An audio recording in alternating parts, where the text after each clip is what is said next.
Hi കൂട്ടുകാരെ, പുതിയൊരു വീഡിയോയിലേക്ക് എല്ലാവർക്കും സ്വാഗതം. അങ്ങനെ സൂര്യയെ കൊണ്ട് മലക്ക് മാലയിടാനുള്ള പരിപാടി നന്ദിനി ചെയ്തിരിക്കുകയാണ് കേട്ടോ. സൂര്യയുടെ മദ്യപാനം നിർത്താൻ വേണ്ടിയാണ് നന്ദിനി ഇതൊക്കെ ചെയ്യുന്നത് കേട്ടോ.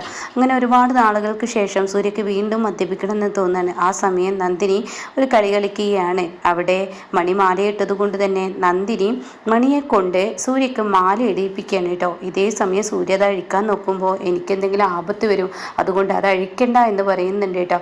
അതുകൊണ്ട് തന്നെ സൂര്യ നന്ദിനിക്ക് എന്തെങ്കിലും ആപത്ത് വരിക എന്നുള്ളത് സൂര്യക്ക് ആലോചിക്കാനേ ചിന്തിക്കാനേ കഴിയുന്നില്ല. അങ്ങനെ സൂര്യ ആ മാല അഴിക്കുന്നില്ല കേട്ടോ. എന്നാൽ ഈ സമയം പിന്നീട് സ്വാമി അയ്യപ്പ എന്നൊക്കെ പറഞ്ഞിട്ട് വിളിച്ചിട്ട് ഒരു പൂജാമുറിയിലോട്ട് വരാൻ കേട്ടോ.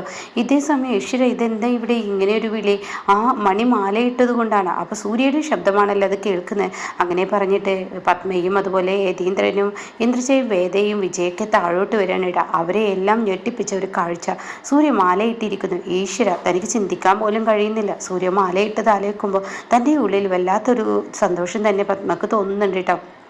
അങ്ങനെ ഈ സമയം യതീന്ദ്രൻ ഓടി വന്നിട്ട് ചോദിക്കാം, മോനെ നീ കുറച്ച് നേരത്തെ പോലും മാലയിട്ടിരുന്നില്ലല്ലോ, ഇതെന്താ ഇപ്പോൾ പെട്ടെന്ന് എന്ന് ചോദിക്കുമ്പോൾ അത് ഇവരെല്ലാവരും കൂടി എൻ്റെ കഴുത്തിൽ മാലയിട്ടതാണ്, എനിക്കിപ്പോൾ മാലയിടണം തോന്നി, ഞാൻ അതുകൊണ്ട് ഇട്ടു എന്ന് പറയാൻ കേട്ടോ.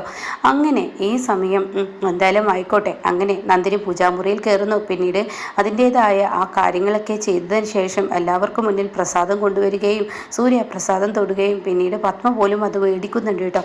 അങ്ങനെ ഈ സമയം പത്മയും ഇന്ദ്രജയും വേദയൊക്കെ ഇരിക്കുകയാണ്. അപ്പോൾ ഈ സമയം പത്മ ഇങ്ങനെ ഇരിക്കുന്ന സമയത്ത് ഇന്ദ്രജ വന്നിട്ട് പറയാണ്, ഇതിന് പിറകിൽ കളിച്ചത് നന്ദിനി തന്നെ ആയിരിക്കും, അല്ലാതെ സൂര്യ ഒരു മാല ഇടുന്നു എനിക്ക് തോന്നുന്നില്ല. മത്സ്യമാംസങ്ങൾ അതുപോലെ മദ്യം എല്ലാം ഒഴിവാക്കി സൂര്യ മലക്ക് മാലയിടുക എനിക്ക് ചിന്തിക്കാൻ പോലും കഴിയുന്നില്ല. എന്താണ് ഇപ്പോൾ ഇവിടെ സത്യത്തിൽ സംഭവിച്ചത്? അത് കേട്ട വേദ പറയണേ, ഇത് അവളുടെ പണി തന്നെ, അവളെ ആണല്ലോ ഇപ്പോൾ സൂര്യ നേരാക്കി എടുക്കുന്നത്. അപ്പോൾ ഈ സമയം പത്മ പറയണേ, എന്തായാലും നല്ല കാര്യം, അവളുടെ പണിയാണെങ്കിൽ എനിക്ക് തോന്നുന്നില്ല, എന്തായാലും നല്ല കാര്യം, എൻ്റെ മകന് മാല ഇട്ടല്ലോ, അത് മതി എന്ന് പറയണം കേട്ടോ. അങ്ങനെ ഈ സമയം ഇന്ദ്രജയും വേദയും വിജയൊക്കെ റൂമിലോട്ട് പോവാണ്. എന്നിട്ട് അവർ പരസ്പരം പറയണം, ഈശ്വര ഇത് വല്ലാത്ത ആപത്തായി മാറുകയാണല്ലോ, നമ്മൾ മിത്രയെ ഇങ്ങോട്ടേക്ക് കൊണ്ടുവരണ്ട എന്ന് ആഗ്രഹിച്ചത് എന്തുകൊണ്ടാണ്? മിത്ര സൂര്യയെ കൈയടക്കി നമ്മളെയൊക്കെ ഭരിക്കൽ തുടങ്ങും എന്ന അതേ ഒരു ലെവലിലോട്ടാണ് ഇനിയിപ്പോൾ നന്ദിനി പോയിക്കൊണ്ടിരിക്കുന്നത്. നന്ദിനിയുടെ സ്വഭാവത്തിലൊക്കെ മാറ്റം വരുന്നു. അതുപോലെ തന്നെ നന്ദിനിയെ സൂര്യയെ നേർവഴിക്ക് കൊണ്ടുവരുന്നാൽ പിന്നീട് നമ്മുടെ ലക്ഷ്യങ്ങളൊന്നും നിറവേറില്ല. ഇത് വല്ലാത്തൊരു കഷ്ടമാണല്ലോ, അവൻ്റെ മദ്യപാനം ഒരിക്കലും നിർത്താൻ പാടില്ല എന്നൊക്കെ അവർ പരസ്പരം തമ്മിൽ പറയാൻ കേട്ടോ. അപ്പോൾ ഈ സമയം വേദ പറയണേ, ചേച്ചി വേലക്കാരിയെ കല്യാണം കഴിച്ചാൽ ഒരു കുഴപ്പമുണ്ടാവില്ല എന്ന് പറഞ്ഞിട്ട് ഇപ്പോൾ എന്താ ഉണ്ടാവാൻ പോകുന്നത്? വേലക്കാരിയെ കല്യാണം കഴിച്ചാൽ കുഴപ്പം ഉണ്ടാവില്ലെന്ന് പറഞ്ഞ് ചേച്ചി ഇനിയിപ്പോൾ തിരുത്തി പറയാഞ്ഞാൽ മതി എന്നും പറയുന്നുണ്ട് കേട്ടോ. അങ്ങനെ ഈ സമയമാണെങ്കിലോ ഈ ഒരു കാര്യങ്ങൾ കേൾക്കുമ്പോൾ ഉടൻ തന്നെ നന്ദിനി ഇപ്പുറത്താണെങ്കിലോ സൂര്യ മാലയിട്ടത് കൊണ്ട് തന്നെ നല്ല സന്തോഷത്തിൽ ഓരോ കാര്യങ്ങൾ ചെയ്തു തുടങ്ങുകയാണ് കേട്ടോ. അപ്പോൾ ഉടൻ തന്നെ ഇവിടെ ഇന്ദ്രജയെ വിളിപ്പിക്കുകയാണ് പത്മ. എന്നിട്ട് ഇന്ദ്രജയെ വിളിപ്പിച്ചിട്ട് പറയണേ, അതെ എൻ്റെ മകൻ മാല ഇട്ടിരിക്കുകയാണ്, അതുകൊണ്ട് അപ്പോഴേക്കും ഇവരിവിടെ നല്ലൊരു ഫുഡ് ഓർഡർ ചെയ്യാനുള്ള പരിപാടി കേട്ടോ. അതായത് വേദയും ഇന്ദ്രജയും ഒക്കെ നല്ലൊരു ഫുഡ് ഓർഡർ ചെയ്യണം, നമുക്ക് ഓൺലൈനായിട്ട് നല്ലൊരു ഫുഡ് തന്നെ ഓർഡർ ചെയ്യാം, KFC ആയാലോ ബർഗർ ആയാലോ എന്നൊക്കെ പറഞ്ഞ് അവർ പരസ്പരം ആ ഓർഡർ ചെയ്യാനുള്ള പരിപാടി നടത്തുമ്പോഴാണ് കേട്ടോ ഇപ്പുറത്ത് ഈ പത്മ വരുന്നത്. അതെ, നിങ്ങളോടൊരു കാര്യം പറയാൻ വേണ്ടി വന്ന. എന്താ മമ്മി? ഞാൻ ഫുഡ് ഓർഡറിനെ കുറിച്ച് പറയായിരുന്നു, മമ്മിക്കും കൂടി ഓർഡർ ചെയ്യണോ? അതുതന്നെയാണ് പറയാൻ വന്നത്. ഇനി ഇവിടെ മട്ടനോ മത്സ്യമോ മാംസമോ ഒന്നും തന്നെ ഇവിടെ കയറ്റില്ല. ആർക്ക് എന്ത് ആഗ്രഹം പറഞ്ഞാലും കയറ്റാൻ ഞാൻ സമ്മതിക്കില്ല. എൻ്റെ മകൻ നല്ലൊരു കാര്യം ചെയ്യാൻ പോവുകയാണ്, സ്വാമിയുടെ അടുത്തോട്ട് പോവാണ്. അപ്പോൾ അതുകൊണ്ട് അതിൻ്റെ ഭക്തി പോലെ ചെയ്യണം. മമ്മി എന്താ ഈ പറയുന്നത്? മത്സ്യമാംസങ്ങൾ കഴിക്കാതിരിക്കാൻ ഞങ്ങളെ കൊണ്ട് കഴിയില്ല. ഇപ്പം തന്നെ ആഗ്രഹിച്ചൊരു കാര്യം അത് നിറവേറാൻ പോകുമ്പോൾ മമ്മി ഇല്ലെന്ന് പറഞ്ഞാൽ ഇല്ല. അതുകൊണ്ട് ഇവിടെ എങ്ങനെയാണോ ഒരു സ്വാമി ഉണ്ടാകുമ്പോൾ ചെയ്യേണ്ടത് അതുപോലെ ചെയ്യണമെന്ന് പറയുന്നത് കേട്ടോ. ഇതേ സമയം വിവേക് ഇങ്ങനെ നിൽക്കുന്നുണ്ട്. അപ്പോൾ സൂര്യ വന്നിട്ട് പറയാണ്, സ്വാമി ഞാനൊരു കാര്യം പറയട്ടെ. അപ്പോൾ ഉടൻ തന്നെ എന്താ എന്ന് ചോദിക്കുകയാണ് കേട്ടോ. അതെ, നീ എന്നാലും എന്നോട് ഇത്ര വല്ല ചതി ചെയ്യേണ്ടായിരുന്ന, ഞാൻ നിന്നോട് മദ്യം മേടിച്ച് കൊണ്ടുവരാൻ പറഞ്ഞതിന് നീ എന്തിനാ?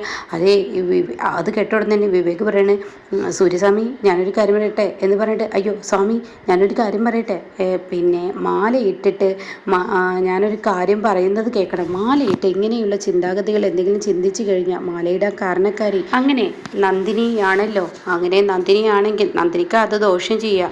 എന്തായാലും എന്താടാ ശരിക്കും സംഭവിച്ചത്? അതെ, ഞാനൊരു കാര്യം പറയട്ടെ, സത്യം പറയച്ചക്ക്, നീ എനിക്ക് മദ്യം വേണമെന്ന് വിളിച്ചു പറഞ്ഞപ്പോൾ ഞാൻ പിന്നീട് മദ്യം വാങ്ങാൻ പോകുന്ന സമയത്ത് നന്ദിനിയുടെ ഫോൺ കോൾ വന്നു. എന്നിട്ട് എന്താ ഉണ്ടായതെന്ന് സൂര്യ ചോദിക്കുകയാണ്. ആ സമയം ഞാൻ എന്ത് ചെയ്തു?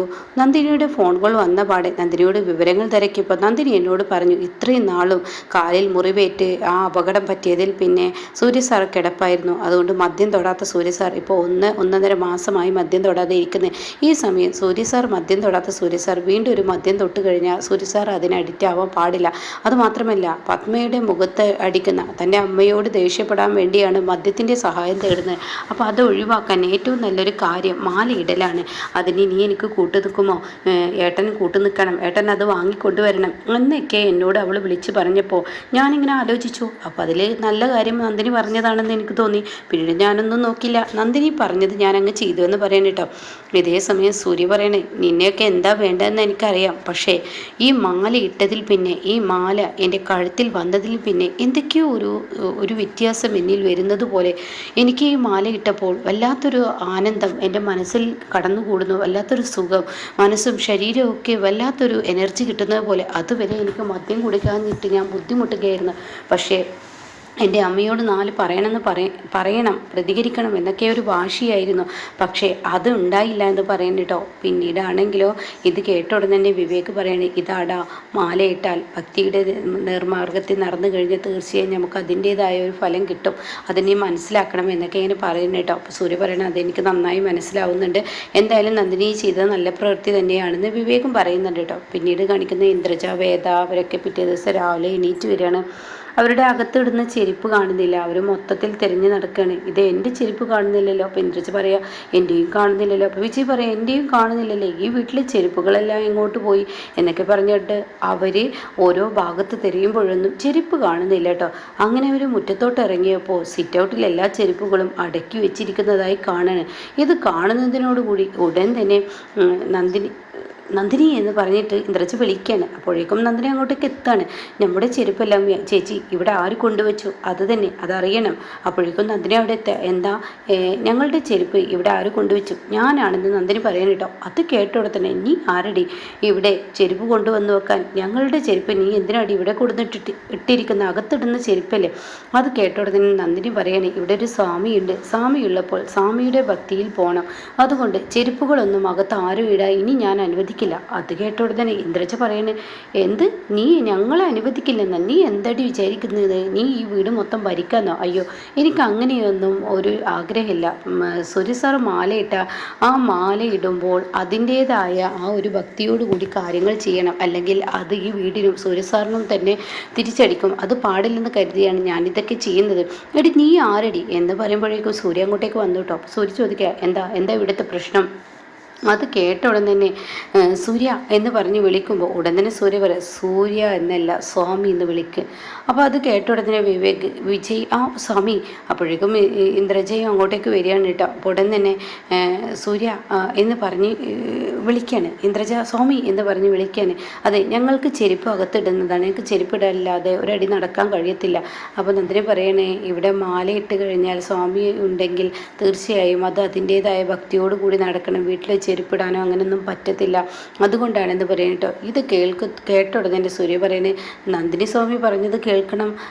ഇനി ഇവിടെ എൻ്റെ ഈ മലക്ക് മാലയിട്ട് ഞാൻ തിരിച്ചു വരുന്നവരെ ഇവിടെ എന്തൊക്കെ ഭക്തിയാണോ നന്ദിനി സ്വാമി പറയുന്നത് അതെല്ലാം കേൾക്കണമെന്ന് പറയും കേട്ടോ. ഇതേ സമയം അങ്ങോട്ടേക്ക് മണി കയറി വരികയാണ്. അപ്പോൾ മണിയെ കണ്ട ഉടനെ മണി മാല ഇട്ടിട്ടുണ്ടല്ലോ. അപ്പോൾ മണിയോട് പറയാണ്, എടാ എന്ന് പറഞ്ഞിട്ടാണെങ്കിൽ വിളിക്കാൻ കേട്ടോ. ഇത് കേൾക്കുന്നതിനോടുകൂടി ഉടൻ തന്നെ ദേഷ്യം പിടിക്കുകയാണ് ഈ പറയുന്ന സൂര്യക്ക്. എന്ത് മാലയിട്ട ഒരാളെ എടാ എന്ന് വിളിക്കുന്നു? സ്വാമി എന്ന് വിളിക്കും. എനിക്ക് ഇയാളെ സ്വാമി എന്നും വിളിക്കാൻ പറ്റില്ല, മണിസ്വാമി എന്ന് വിളിക്കുക. ഇല്ല, ഞാൻ വിളിക്കത്തില്ല. ഈ ഇന്ദ്രജ ഈ ഇത് പറയുന്നതിനോടുകൂടി, ഓഹോ നീ അങ്ങനെയായോ, നിന്നെ കൊണ്ട് വിളിക്കാൻ പറ്റുമോ ഇല്ലെന്ന് ഞാനൊന്ന് നോക്കട്ടെ. മണിസ്വാമി, ഇനി ഈ വീട്ടിലൊരു ഭക്ഷണവും ഇവർക്ക് വിളമ്പാനോ ഊട്ടാനോ നിൽക്കരുത്. ഇവരെന്ന് താങ്കളെ സ്വാമി എന്ന് വിളിക്കുന്നോ അന്ന് ഊട്ടിക്കൊടുക്കാൻ വിളമ്പിക്കൊടുക്കുകയും ചെയ്താൽ മതി എന്ന് പറയുന്നു കേട്ടോ. അങ്ങനെ ഈ സമയം ഇന്ദ്രജക്ക് ദേഷ്യം പിടിച്ച് തൻ്റെ വീട്ടിലെ ഒരു വേലക്കാരിയെ മണിസ്വാമി എന്ന് വിളിക്കുക. അയ്യോ ചിന്തിക്കാൻ പോലും പറ്റത്തില്ല എന്ന ആ ഒരു മനോഭാവമാവണം കേട്ടോ. അപ്പോൾ ഇങ്ങനെയൊക്കെയുള്ള ഒരു എപ്പിസോഡ് ഇനി വരാനിരിക്കുന്ന എപ്പിസോഡാണ് കേട്ടോ.